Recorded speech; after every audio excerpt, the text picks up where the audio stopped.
One of the things that really breaks my heart is to see a young mom come and know something isn't quite right with their child. Communities of color tend to deal with those types of issues differently. You'll have a beloved elder, mother, grandmother tell this young mother, oh, he's just not talking. He'll talk when he wants to talk. But that mom knows that something just isn't quite right about your child. But guess what? We have services that can help you through all of what you're going to, the diagnosis, the intake. We're here for you. Here at the Regional Center, the Family Resource Center is the main source of support and education for parents. So on a day-to-day basis, we would answer parents' questions, connect them with community resources such as Social Security, in-home supportive services. If they're looking for recreational programs in the community, we can help provide them with the information in their surrounding community, connect them with those resources. In addition, we provide a variety of monthly education and support groups. We vary the topics, but we try to meet the needs of parents in educating them and preparing them for raising a child with a developmental disability. All the information that's given to you, it's in such a whirlwind fashion that a lot of times you're just trying to keep up with what you've been told. We want to make that process different for our parents here. We want to make it a partnership from the very outset so that they know that, yeah, we know what the diagnosis is, and now this is the vibrant life your child can have. Early start and early intervention is key to the best outcomes possible, and that's across the board. That's with every diagnosis. The earlier the intervention, the better the outcome. If we can catch them between 0 and 3 and get them on the right track, then services that might have been given lifelong are available to another child. And Curtis Care is one of our providers that has just done an excellent job. They do an amazing job with that 0 to 3 population, which is so important because if we can make up the delays, then they never enter regional center proper. To see the difference that we can make in a child from the very beginning is what makes us feel successful. Last Christmas, one of the parents brought their child back who was in our original program. We are fortunate to say that this child recently graduated from high school and is now entering college. If we have the early intervention, if we have the family's involvement, we've seen our young people, our babies, just thrive.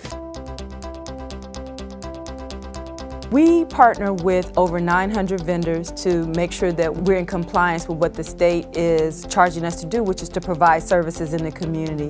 On a daily basis, you may see them at a day program where they are enjoying themselves, but also getting the skills necessary for life.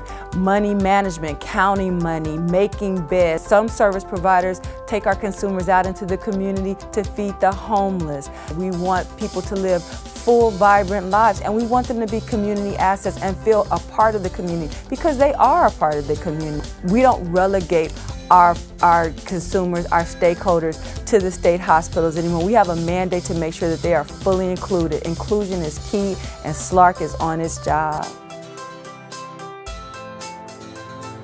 Sometimes parents have a really hard time coming to terms with that diagnosis. And so what the Family Resource Center tries to do is talk with those parents. We have a parent advocate on staff. She is a parent of a child with a developmental disability herself, and provide some guidance. This is what I went through. This is what my experience was, and these are the ways that I have overcome that grief. When I am able to meet with parents or they come to me for questions and our answers, sometimes they're very well informed. There are other times when parents come to me and they are completely lost. I had Christy at the age of 18. At birth, she was given the diagnosis of Down syndrome. I think it's been the most painful thing ever to go through the loss of the child that you expected. We had no idea what regional centers were, or where they existed, or what they did, or anything like that. And learning that all at once, aside from going to the grief process, is just overwhelming to the parent, to the child, and to the family. We had got ourselves together and said, you know what?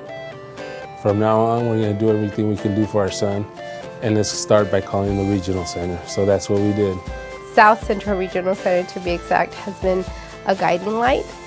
I see Regional Center as our foundation to grow, and it gives me peace that when I pass away, Christy will have Regional Center to complete her needs. The advice that I'd offer to a parent coming into the Regional Center or having a child with special needs or a developmental disability is to make sure that they are informed and knowledgeable. You know what services are available, what resources you can utilize. It puts you in a position of power. You can participate, you can be a part of the process, and you can really make sure that you're advocating for your child as it pertains to what your child needs. Services at South Central Los Angeles Regional Center are free. Come in, get an assessment, it's free. If you think your child has a developmental disability or a delay, come talk to us. It's free, there's no cost. The only charge is your time, and it's free.